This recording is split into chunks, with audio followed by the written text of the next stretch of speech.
सरकार में आपकी सुनी जा रही है, ब्यूरोक्रेट्स सुन रहे हैं। देखिए एक बात समझे तिवारी जी, उमेश कुमार विधायक के नाते लड़ाई नहीं लड़ता। उमेश कुमार अपने दम पे लड़ाई लड़ता है। मेरे क्षेत्र के काम को, उसके विकास को रोकने का कोई प्रयास करेगा तो मैं किसी की भी ईंट से ईंट बजाने से पीछे नहीं हटता। हमने कितने मुख्यमंत्रियों से लड़ाई लड़ी है, पूरा देश पूरा प्रदेश जानता है। जेल भी गए हैं, इनाम भी रखा गया, कुर्की भी हुई, वांटेड भी हुए, लुकआउट सर्कुलर हमने खुद कवर किया उस दौर को। तो इसलिए मैं ज्यादा तनाव लेने वालों में से नहीं हूँ। काम तो मेरा करना पड़ेगा, कोई नहीं। सरकार किसी की भी हो, उमेश कुमार की सुननी पड़ेगी, वरना सरकार किसी की भी हो, आपको सुनना चाहिए। नमस्कार दर्शकों, आज देहरादून से निकलकर हम आए हैं रुड़की, ये सोच करके जब प्रधानमंत्री, राष्ट्रपति और 3 दिन का विशेष सत्र जब देहरादून में आयोजित हुआ तो आखिर 25 सालों का जो सफरनामा है उसको माननीय किस नजरिए से देखते हैं।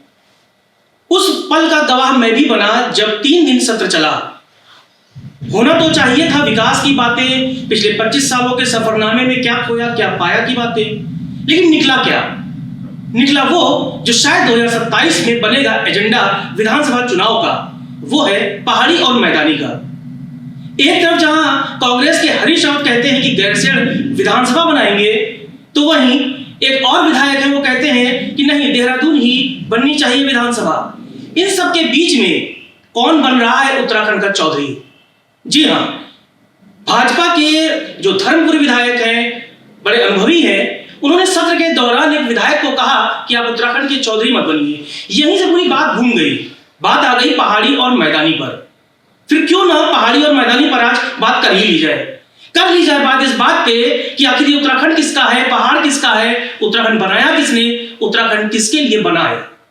उमेश कुमार जी हमारे साथ हैं। हम आज यहाँ पर आए हैं रुड़की में ये जानने के लिए कि आखिर जो कहते हैं लोग वो करते क्यों नहीं है, किसका है उत्तराखंड। उमेश कुमार जी, आप कहते हैं कि ये पहाड़ी मैदानी की बात करके बांटने की कोशिश की जा रही है, क्यों की जा रही है?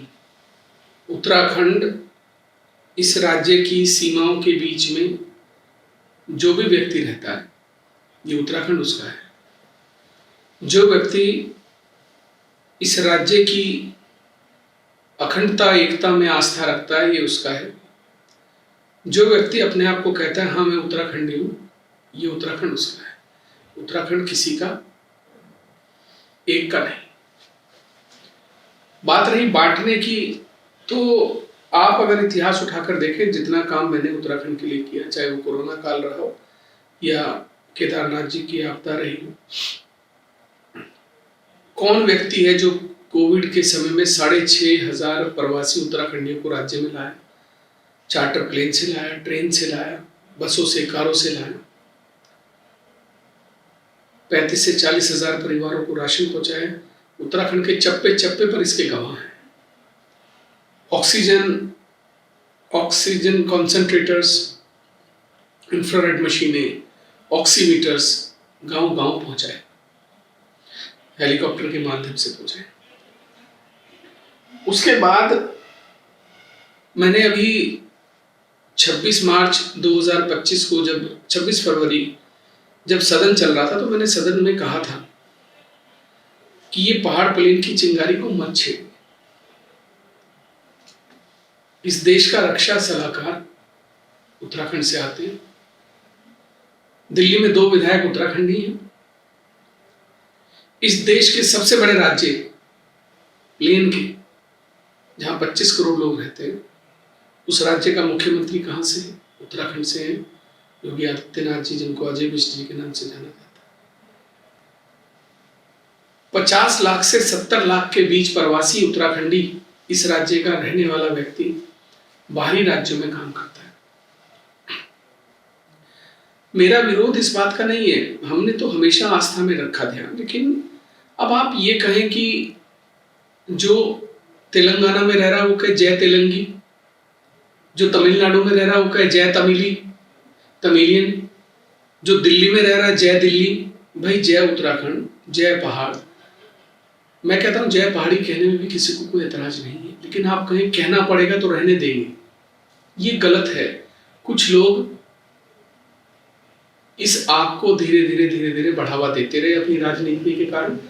और आप सदन का मेरा बयान को जरूर उठाकर देखिएगा, जब मैंने कहा था ये चिंगारी यहाँ से निकलेगी तो दूर तक जाएगी, तब लोग मेरी बात को मान नहीं रहे। आज वही बात रही चौधरी की, तो उत्तराखंड का चौधरी तो कोई भी नहीं है।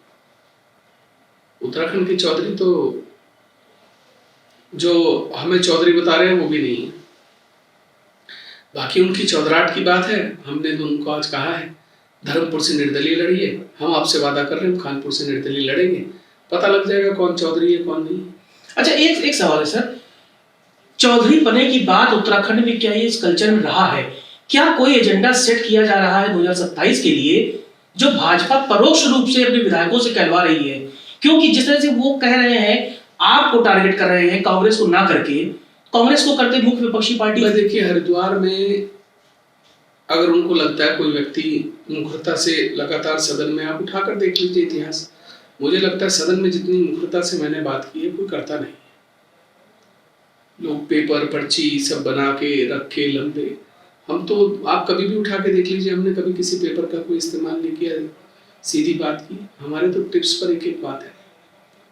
आप मुझे बताइए, आप किस उत्तराखंड देवभूमि की बात करते हैं जहां आपने 12 शराब की फैक्ट्री लगा दी थी? मैं इसी पर आ रहा था कि आपने विधानसभा में भी ये बात बिल्कुल गिनाई सीरीज से, देवताओं के नाम पर फैक्ट्री। आप मुझसे 2002 से लेकर आज तक के भ्रष्टाचार पर बात कर लीजिए, मैं आपको एक एक घटना एक एक क्रम में बता दूंगा कि कब क्या हुआ। मुझसे ज्यादा कौन इस उत्तराखंड के बारे में जानता है? और जो मंत्री संतरी जो बातें करते हैं वो भी अच्छे से जानते हैं कि उन सब की कुंडली में बहुत अच्छे से जानता हूँ कौन क्या करता है। तो इसलिए मैं इसीलिए कहता हूँ मुझसे ना उलझे, सदन में अपने मुद्दों की बात करें, जनहित की बात करें। तो देखिए, हरिद्वार, उधम सिंह नगर और देहरादून के लोग ये बाहरी तो नहीं।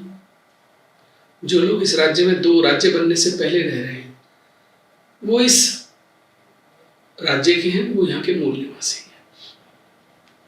राज्य का जब देश का विभाजन हुआ तो कुछ लोग पाकिस्तान चले गए, वो पाकिस्तान जाना चाहते थे। ऐसे ही जब उत्तर प्रदेश का विभाजन हुआ और उत्तराखंड का जन्म हुआ तो जिन्हें उत्तर प्रदेश में जाना था वो जा सकते थे, उन्होंने उत्तराखंड को चुना, उत्तराखंडी हैं।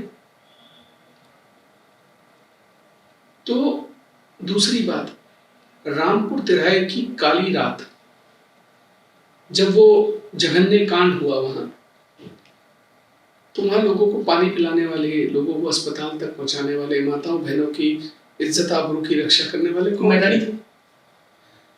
उत्तराखंड के शहीदों के नाम पर जो स्मारक बना उसके लिए जमीन देने वाला कौन है? मैदानी। फिर ये भेदभाव, ये प्लेन पहाड़ क्यों? इस देश की अनेकता में ही एकता है। इस देश की जो अखंडता है, संप्रभुता है, वो यही है कि हम सब हिंदुस्तानी। अब हम राज्य के अंदर भी बांटना शुरू कर दें, ये प्लेन ये पहाड़, तो अच्छी बात नहीं है। लेकिन एक समय आ जाता है जब आप सुनते सुनते रोज, आप मुझे बताइए, देहरादून में एक डॉक्टर प्लेन के रहने वाले थे, उनके रेस्टोरेंट में टेबल के ऊपर जूता रख के उन्हें कहा गया कि तुम प्लेन के हो, तुम्हारा इलाज कर देंगे। सैनी एक दरोगा जी थे, उनको सार्वजनिक अपमानित किया गया सिर्फ राजनीति के लिए। आप पहाड़ प्लेन का मुद्दा, मैं पहाड़ी तू प्लेन का, तेरा अपमान करूंगा। पहाड़ में बहुत सारी जगहों पर रोज वीडियो देखते हैं, कोई सब्जी बेचने जा रहा है, सामान जा रहा है, तो कहां से आया है? तो प्लेन का, रुड़की का, हरिद्वार का। अब ये अच्छी बात नहीं है। मैं यही कहता हूँ कि चिंगारी नहीं भड़कानी चाहिए, क्योंकि जब ये चिंगारी भड़क जाती तो फिर इसको कोई थाम नहीं सकता। अच्छा, बीते दिनों जब पहाड़ पे गए तो पहाड़ों पर नया कल्चर आ गया है, बाहर गांव के बोर्ड लगा है, यहाँ पर गैर पहाड़ियों का, राहगीरों का और सामान बेचने वालों का आना मना है, वर्जित है। इस तरह की जो भावनाएं पहाड़ पर चढ़ती हैं, तो लोग कहते हैं कि 2 तरह के उमेश कुमार हैं। एक जो कहते हैं गैरसैंण विधानसभा के लिए वो संघर्ष करेंगे, गैरसैंण जाएंगे, धरना देंगे, फेसबुक पे डाला था। अब आप कह रहे हैं कि हरिद्वार को अस्थायी राजधानी बनानी चाहिए। आप किस तरह की बात करना चाहते हैं? तब लोग कंफ्यूज हैं। मैंने तब भी कहा था कि गैरसैंण उत्तराखंडियों का मूल भावनाओं का मुद्दा था, वो उनकी राजधानी होनी चाहिए, बनाए ना। आज तक सरकारें किन की रही? पहाड़ के लोगों की नहीं रही। सरकारों को बनाने वाले मुख्यमंत्री कौन रहे, सरकारों के मुखिया कौन रहे, सरकारों के मंत्री कौन रहे, राजधानी बना लेते। आप गैरसैंण की बात नहीं करते, इधर उधर की बात करते हो भाई। दूसरी बात, देहरादून का जो एक अर्बन स्ट्रक्चर है वो बहुत ज्यादा लड़खड़ा गया है। कहीं बस्तियां बन गई हैं, कहीं नाले खाल हो गए। आप देखिए ना, इस बार जब पानी आया तो क्या स्थिति थी, कैसे कैसे मकान बह गए, नदियां घेर ली गई हैं।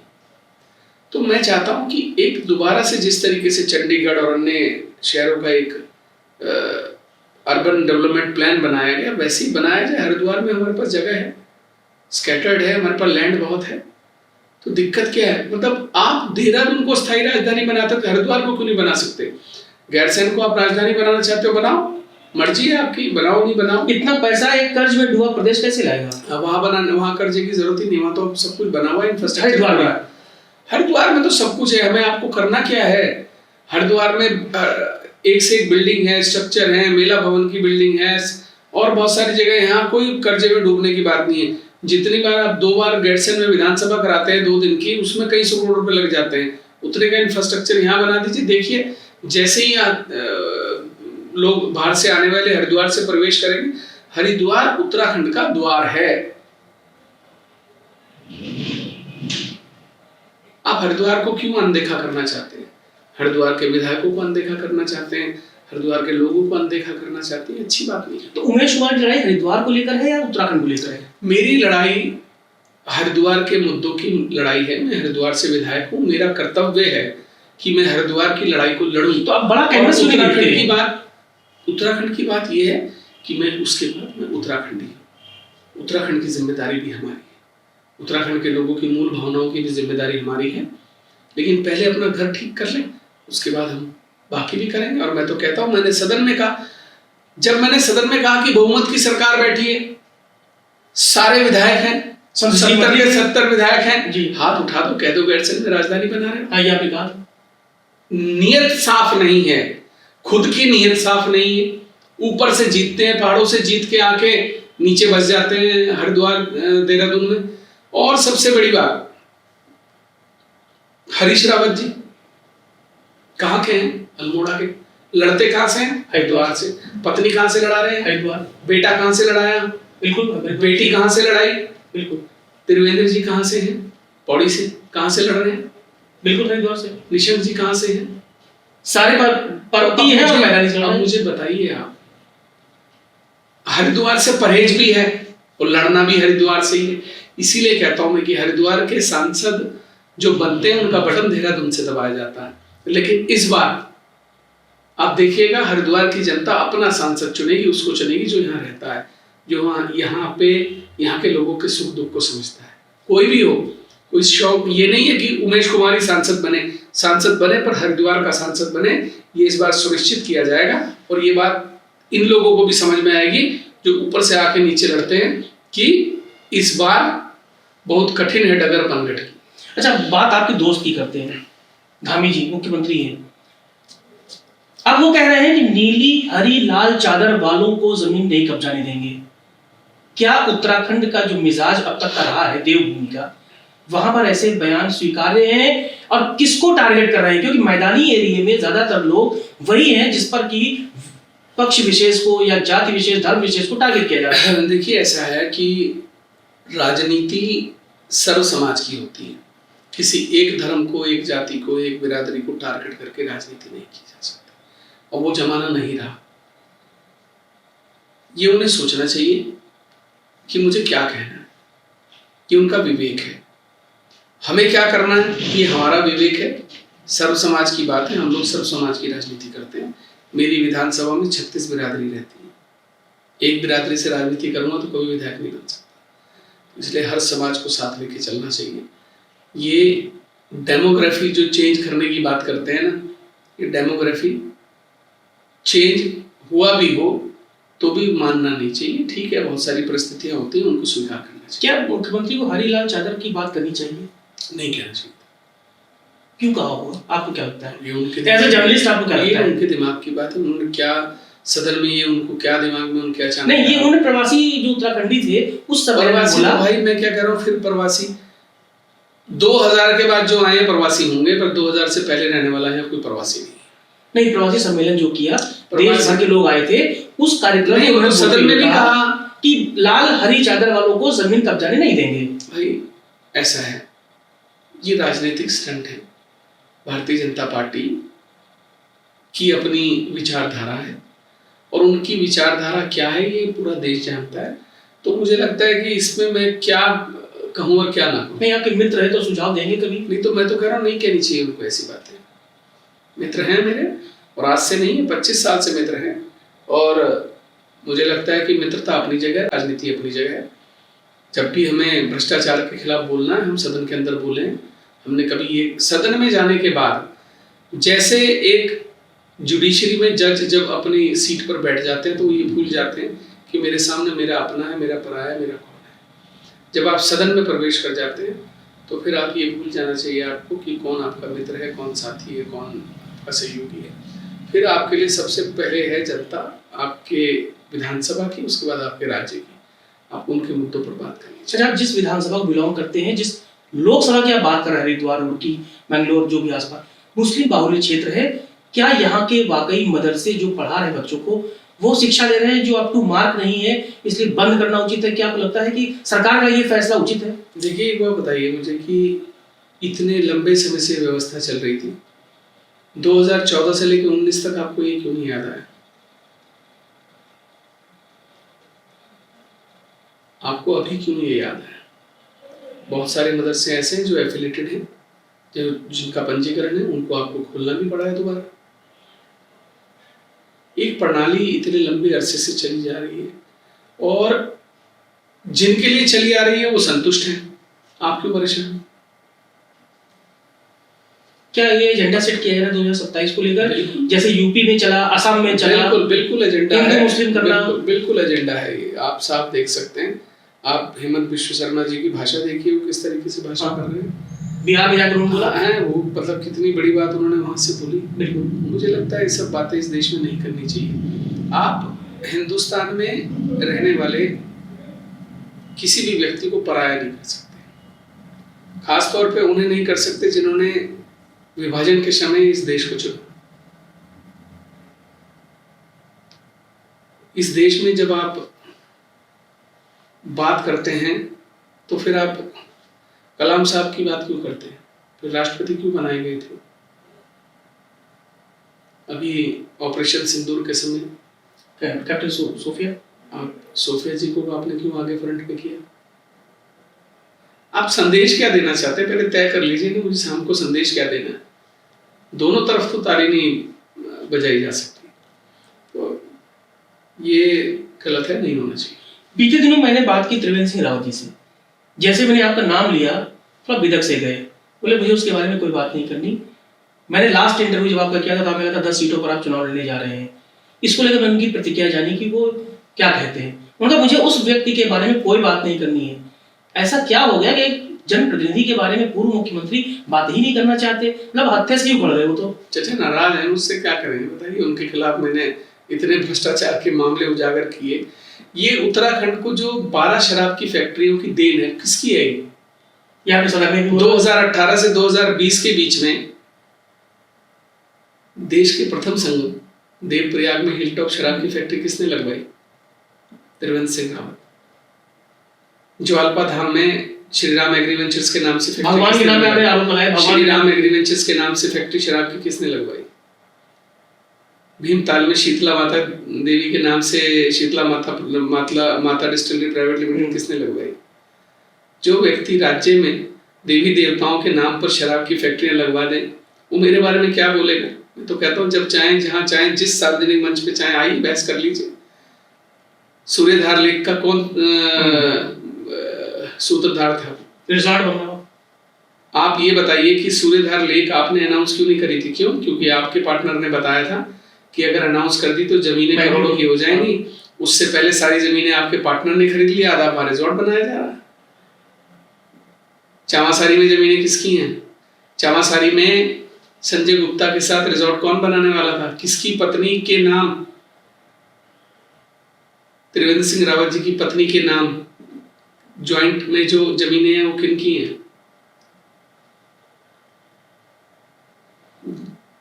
बताइए। इसका जवाब आप मांगते क्यों नहीं भाजपा से? यार कितनी बार मांगू, प्रेस कॉन्फ्रेंस, जेल जाना, सब कुछ तो कर ली, क्या चाह रहे हो आप मुझसे यार? नहीं, आपने सदन में ये कहा 25 साल की उपलब्धियां नहीं, बीते 25 साल के उन अपराधियों की बात होनी चाहिए जिन्होंने प्रदेश को लूटा। तिवारी जी, हुआ इसका? तिवारी जी, आपने कहा कि साहब 25 साल का रोड मैप के विजन पर चर्चा होगी। हाँ। जिस 25 सालों में जिस रोड पे चल के आए उसकी भी तो चर्चा होगी। यही आपने कहा था। सबसे पहले तो अगर मैं देहरादून से दिल्ली जा रहा हूँ तो हरिद्वार तक का सफर तय कर लिया तो पहले तो ये बताऊंगा ना पीछे की सड़क कैसी थी। बिल्कुल। या मैं कहूंगा अरे दिल्ली तक की सड़क देखता हूँ कैसी है, पहले तो कहते यार बहुत शानदार सड़क पे चल के आया। फिर आगे जब दिल्ली पहुंचूंगा तब कहूंगा हाँ भाई गडकरी जी ने बहुत अच्छा हाईवे बनाया, बहुत आराम से आया। अब मैं ये कहूं कि सब पीछे से तो खड्डों में टूटता फूटता, कमर में दर्द हो गया, गाड़ी में पंचर हो गया और बेहाल हो गया। अब मैं कहूँ यार कोई बात नहीं, निकल गया, अब आगे की सड़क कैसी है वो देखूंगा। ऐसे थोड़ी चलेगा। अच्छा, धामी जी के बारे में हमने जब बात की लोगों से तो कह रहे 2027 या नहीं 32 में भी मुख्यमंत्री बनेंगे, लेकिन जब पूर्व मुख्यमंत्री भाजपा के ही उनसे मैंने कहा उपलब्धियां बता दीजिए, नहीं बता पाए। कह रहे नहीं भाजपा जीत रही है इसलिए 32 में भी धामी जी बनेंगे, 27 का भविष्य क्या देखते हैं आप? देखिए आप एक काम करिए, आप उठा के ना पिछला इतिहास देखिए और देखिए किन किन सरकारों में कितना भ्रष्टाचार हुआ। और अभी तक इस सरकार में एक दो मामले सामने ऐसे आए होंगे जो हो सकता है वो भी खड़े किए हुए बनाए गए मामले हैं। अन्यथा मुझे ऐसा लगता है कि इतने वर्षों में उनके द्वारा जो भी पीछे काम किया गया है वो मुझे लगता है कि संतुष्टि करने वाला है, पहली बात। दूसरी बात, आप धराली आपदा के दौरान देखिए कितना कोहरा था, कितना सब कुछ था, परंतु वो व्यक्ति हेलीकॉप्टर से पहुंच गया। मुख्यमंत्री का राज्य की जनता के प्रति संवेदनशील होना भी एक बहुत बड़ी बात होती है। अभी युवा मुख्यमंत्री हैं, मौका मिला उन्हें काम करने का और आगे देखते हैं। अब ये तो जनता तय करेगी भाई कि मुख्यमंत्री कौन बने। दबाव नहीं दिखते हैं आपको? दबाव तो हर मुख्यमंत्री पर रहता है,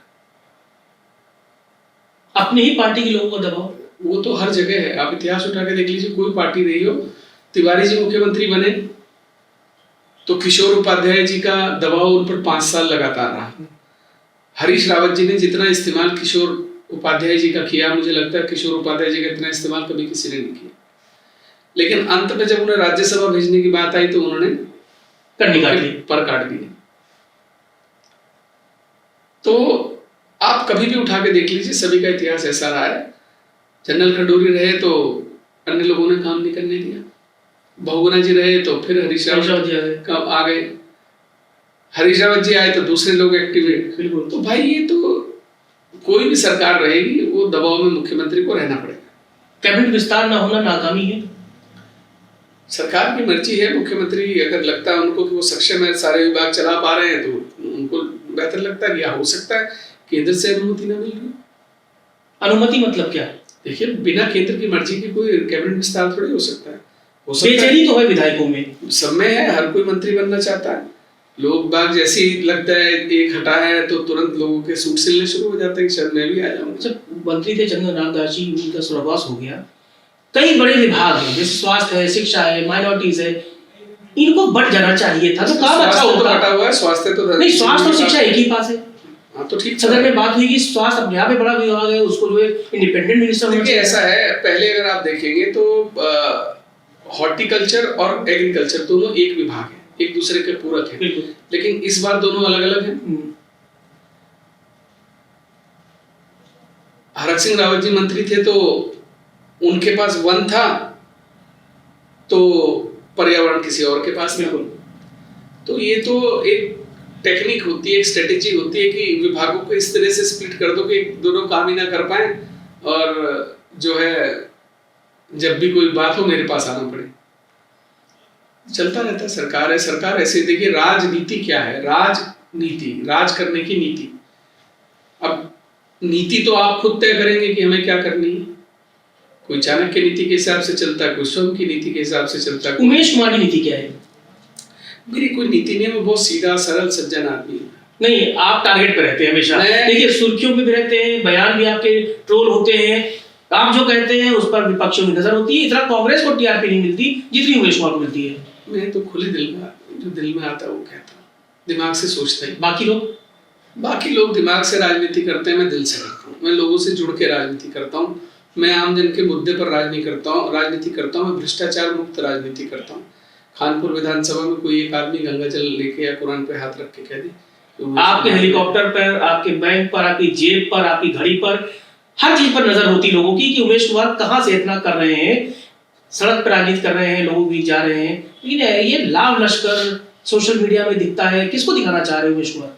दबदबा था, दबदबा है, कुछ लोग जलते हैं इससे और दबदबा रहेगा। क्या संदेश देना चाहते हैं इससे?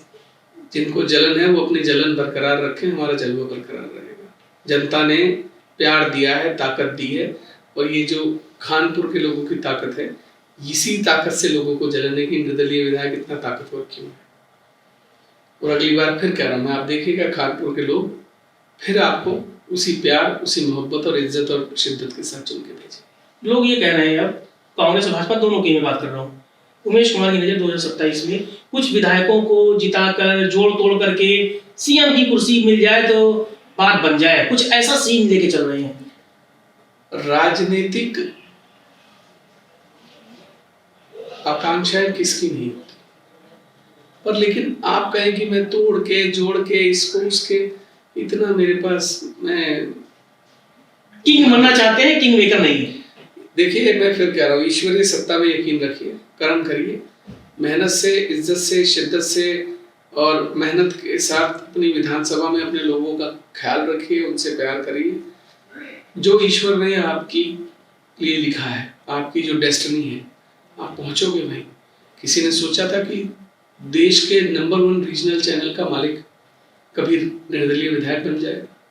क्या जिस समय पूरे देश में दबदबा था, एक संदेश था कि समाचार प्लस चैनल जो है वो किसी भी सरकार को गिरा सकता है, बना सकता है, उसके मालिक को एक फर्जी मामले में जेल भेज दिया जाए। और लोगों ने देखा है आपकी तस्वीरें स्टेशन से लेकर जेल तक की, लड़े, संघर्ष किया, फिर अपने को साबित किया। जिन लोगों ने हमें ब्लैकमेलर कहा उनका मुंह काला किया और वापस आए। अब इसी पर आ जाते हैं। हाँ, बीते दिनों मैंने हरीश रावत से बात की, बड़े भावुक थे वो। अब आप देखिए इमोशनल हो जाएंगे उनकी बातों सुन के, कितने भी बड़े आप दुश्मन हो। कहने मरने से पहले मैं चाहता हूँ कि मेरे ऊपर जो दाग लगा है वो मिट जाए, मैं उस दाग को लेकर भगवान के पास जाना नहीं चाहता। वो जो स्टिंग की बात कर रहे हैं, वो मरने से पहले इतना भावुक हरीश रावत को आपने कर दिया है। माफ कर दीजिए और बता दीजिए कि क्या था असली खेल। देखो खेल तो वही था जो पूरी दुनिया ने देखा। आपने बात की थी खरीद फरोख्त की, आपने कहा था उमेश इतने एमएलए खरीदवा दो, मेरी सरकार बच जाएगी।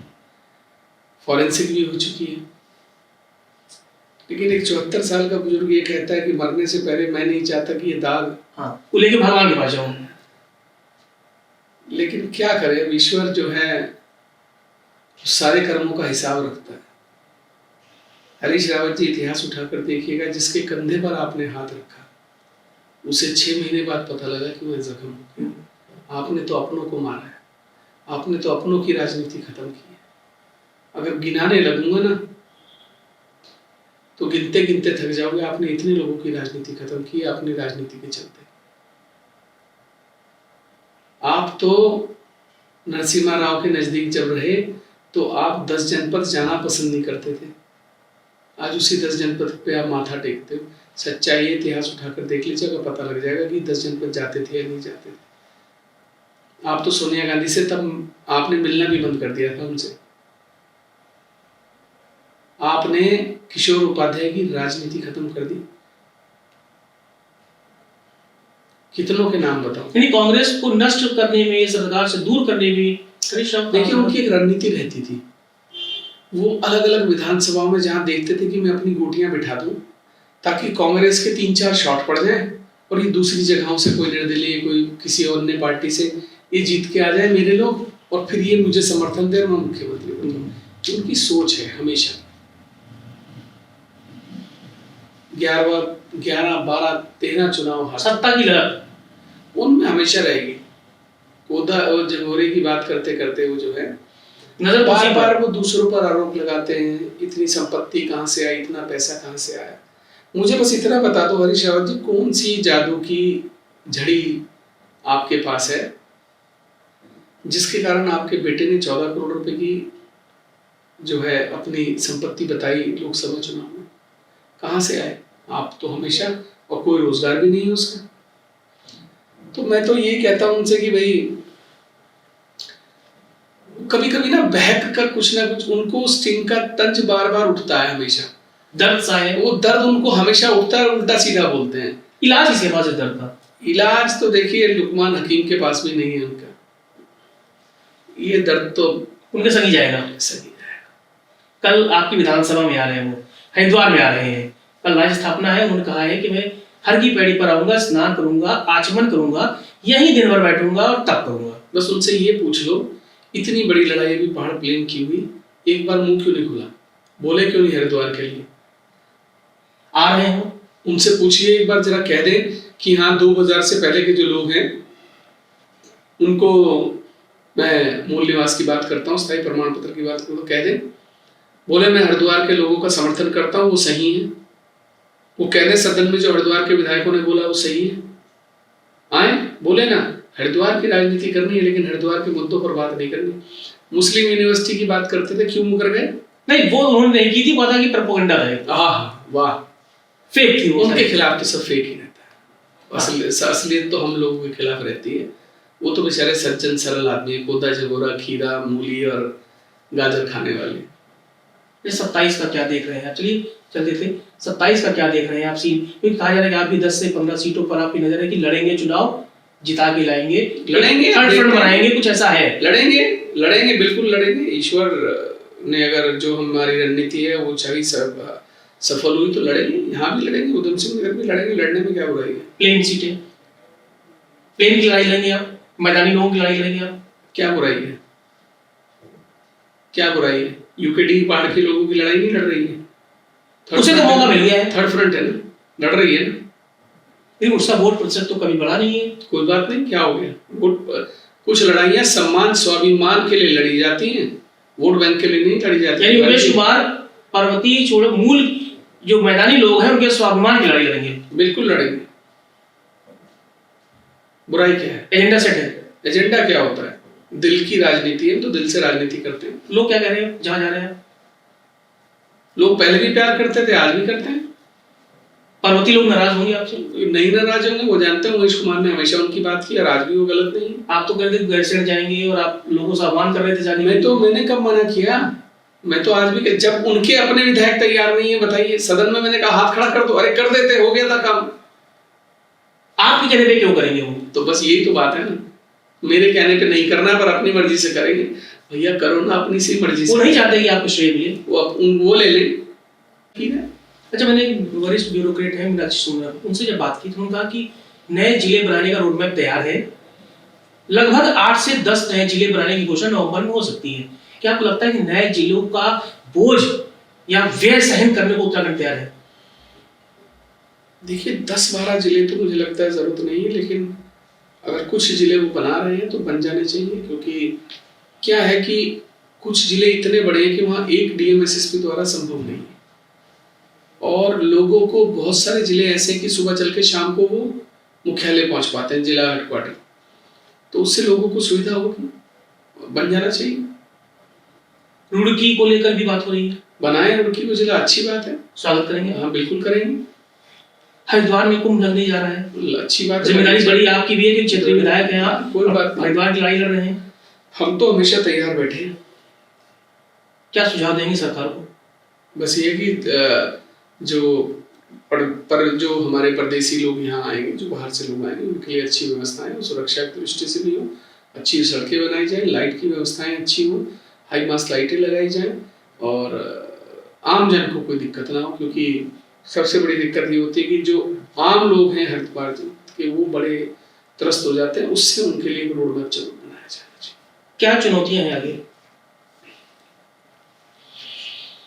सरकार में अभी सुनी जा रही है, ब्यूरोक्रेट्स सुन रहे हैं।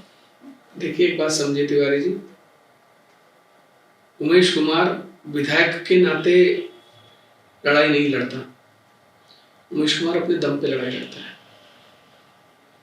मेरे क्षेत्र के काम को उसके विकास को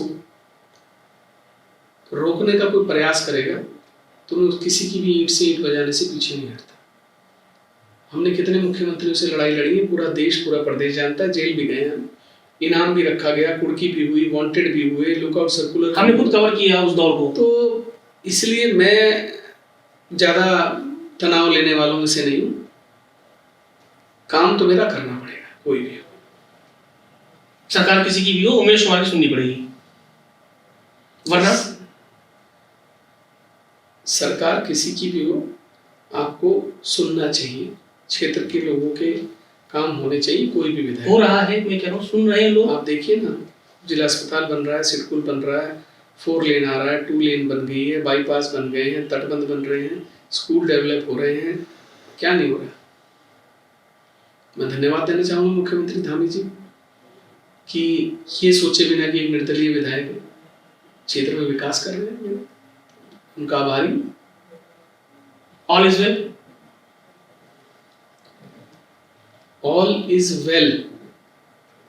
अब वेल का तो पता नहीं कहाँ है, लेकिन सब ठीक है। 27 का रोड मैप बिल्कुल सेट है, 27 का रोड मैप भी सेट है, 32 का भी रोड मैप सेट है, और आगे क्या करना है वो भी सेट है। कांग्रेस का क्या फ्यूचर देख रहे हैं 27 में? कांग्रेस अपनी गुटबाजी से निकल आए।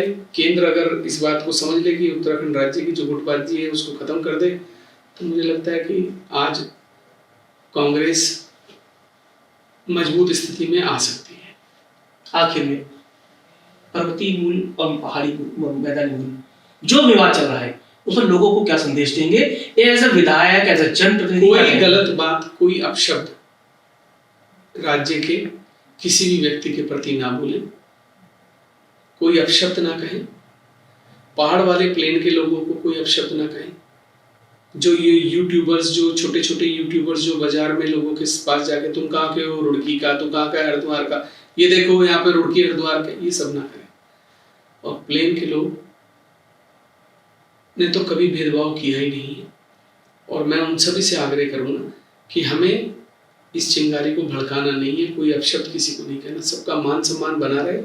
जो चंद लोग अपमानित करने का प्रयास करते हैं उन्हें जो है मजबूती के साथ जवाब दें। हमसे बात करके बहुत बहुत शुक्रिया। दर्शकों, ये है उमेश कुमार जी, हरिद्वार में चाहते हैं कि यहाँ अस्थायी राजधानी बने। बात कर रहे हैं प्लेन और पहाड़ के लोगों की, कह रहे हैं चिंगारी भड़कनी नहीं चाहिए, ये मिजाज कम से कम देवभूमि का तो नहीं है। हालांकि 2027 का जो एजेंडा है वो भाजपा धीरे धीरे सेट कर रही है, जिसमें नीली हरी चादर भी है, कब्रिस्तान है, बुलडोजर है, तो अब पहाड़ी मैदान भी है। समझदारी आपको दिखानी है कि 2027 का चुनाव हो या आम जनजीवन का आम दिन हो, उसे क्या चाहिए? शिक्षा, स्वास्थ्य, रोजगार और सुरक्षा चाहिए। कौन देगा? वो चुनी हुई वो सरकार देगी जिसमें सबके लिए एक योजना होगी, सबका साथ होगा। वाकई न सिर्फ बयानों में बल्कि हकीकत में होगा। नमस्कार।